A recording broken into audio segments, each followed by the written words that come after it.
मतलब ये बहनों भाइयों कि मोहम्मद अजीज, जिन्हें उनको करीब से जानने वाले मुन्ना अजीज कहते हैं, ये आज बहुत कुछ आपके नाम करने वाले हैं। स्वागत कीजिए। हा सुना आपने बहनों भाइयों, क्या गाने थे वो। और साहब, इनके गाने वाले जो साहब हैं, यानी कि प्लेबैक सिंगर हैं, वो भी साहब बहुत गजब के आदमी हैं। मैं इन्हें कई वर्षों से जानता हूँ, जब से ये करीब करीब आए थे फिल्मी दुनिया में, और इनके साथ मैं कई शोज में गया भी हूँ, हिंदुस्तान में भी और बाहर में भी। बड़े ही अच्छे, बड़े प्यारे इंसान हैं, और गायक तो खैर बड़े सुरीले हैं ही। लेकिन एक बात मेरी समझ में नहीं आती, और ये बात मैं इनसे भी पूछने वाला हूँ, क्योंकि ये साहब मोहम्मद अजीज साहब मेरे पास बैठे हुए हैं।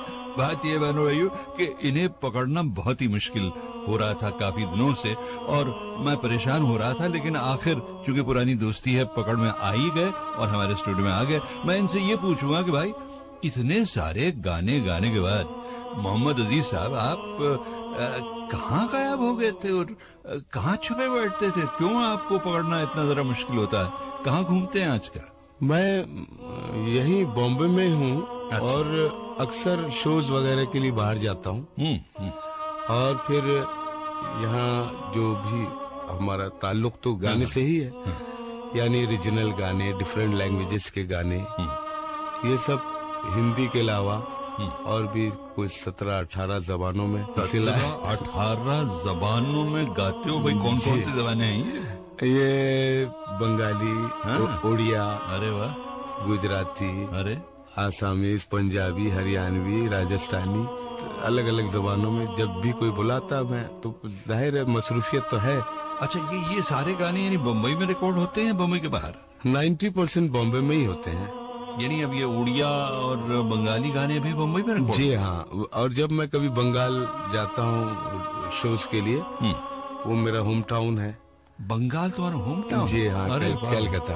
अरे तो वहाँ भी लोगों को जब पता चलता है कि मैं आया हूँ, तो वो मुझे बुला लेते हैं रिकॉर्डिंग के लिए। अच्छा, यानी बांग्ला भाषा अच्छी तरह से बोल लेते हो? जी हाँ, बिल्कुल। अरे कुछ बोलकर बताओ भाई। আমি কলকাতারই আছি, কলকাতায় জন্ম হয়েছে আমার, আর কলকাতা আমার জান প্রাণ, আমার জন্মস্থান।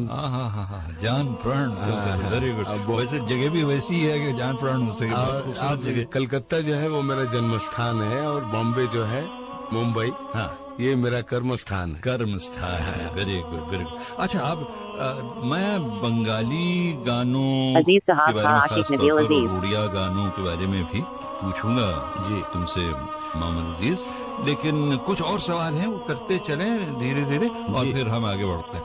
सबसे पहली बात तो ये बताओ कि जब से मैं तुमको जानता हूँ, जब से तुम फिल्मी दुनिया में आए और गाना शुरू किया और पॉपुलर होने लगे, तब से मोहम्मद अजीज तो खैर नाम है तुम्हारा, लेकिन लोग तुम्हें मुन्ना कहकर पुकारते हैं। तो ये मुन्ना इतने हट्टे कट्टे आदमी को जो पुकारना है, इसका राज क्या है? एक्चुअली ये मेरी वालिदा अजीज साहब, आशिक नबील अजीज। हाँ, वो तो सब बच्चों का होता है। हाँ, तो हमारे जो करीबी दोस्त रहे बचपन से, वो भी मुझे मुन्ना ही कहते थे। तो चूंकि आसान नाम है, बोलने में आसानी होती है, और इसमें अपनाइयत भी है। मुन्ना कहते हैं, मुझे भी अच्छा लगता है। Very good, very good, very good. अच्छा, अब जरा मैं अब पीछे की तरफ जाता हूँ। मुन्ना जी, देखिए मैं भी मुन्ना कह रहा हूँ।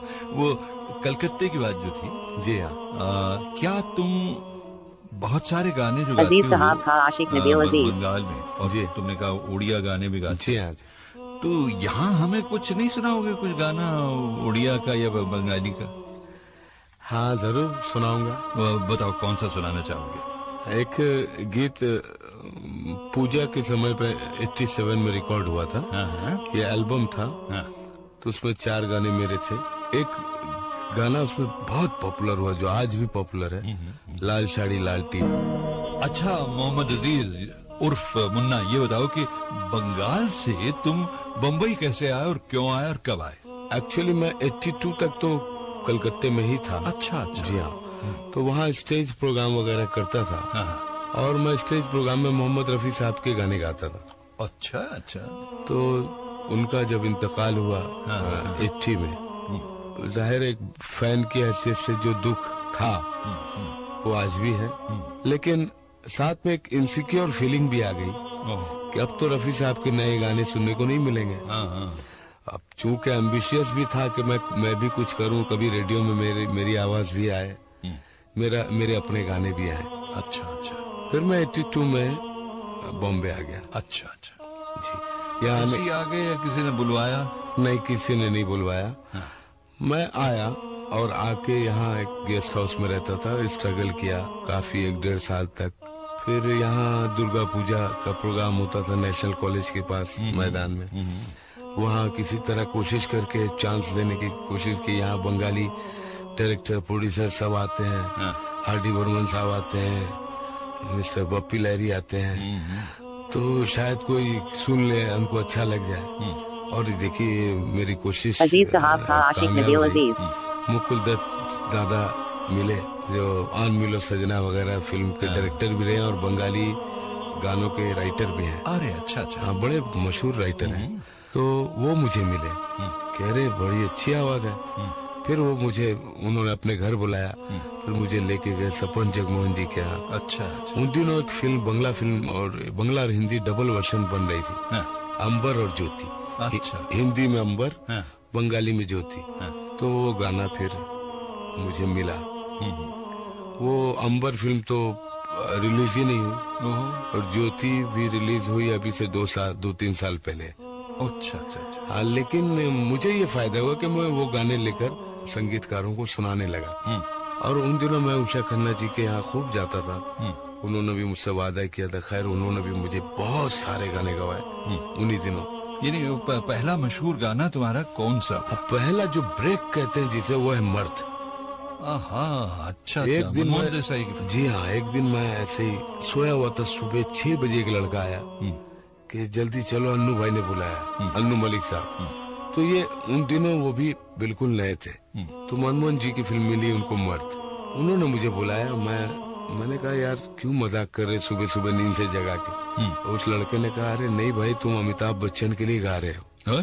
अच्छा, मर्द में तो वही थे टाइटल सॉन्ग। मुझे यकीन नहीं आ रहा कि सच कह रहा है, मजाक कर रहा है, क्या हो गया है। बोले नहीं, अभी पक्का कुछ नहीं है, तुम गाना तो गा रहे हो, लेकिन अगर अच्छा नहीं गाओगे तो डब हो जाएगा। मैं कोई 8:30 बजे अन्नू भाई के यहाँ पहुंचा, रिहर्सल किया और रिहर्सल करके शाम को 3 बजे रिकॉर्डिंग थी। अजीब माहौल था, 100 म्यूजिशियन, 40 कोरस। मैं नया बिल्कुल सहमा हुआ, लेकिन फिर भी मैंने बहुत जोर लगाया और गाया और मनमोहन जी को बहुत पसंद आ गया। फिर उन्होंने कहा कि आज के बाद मैं जब तक हूँ मैं तुमको गाने गवाऊंगा। और उन्होंने गवाया तुम्हें? जी। मगर वो जो पहला गाना जिससे कि एंट्री हुई थी तुम्हारी मनमोहन देसाई के कैंप में और शोहरत मिली, वो मर्द का वो गाना भी तो हमें सुनाओ भाई।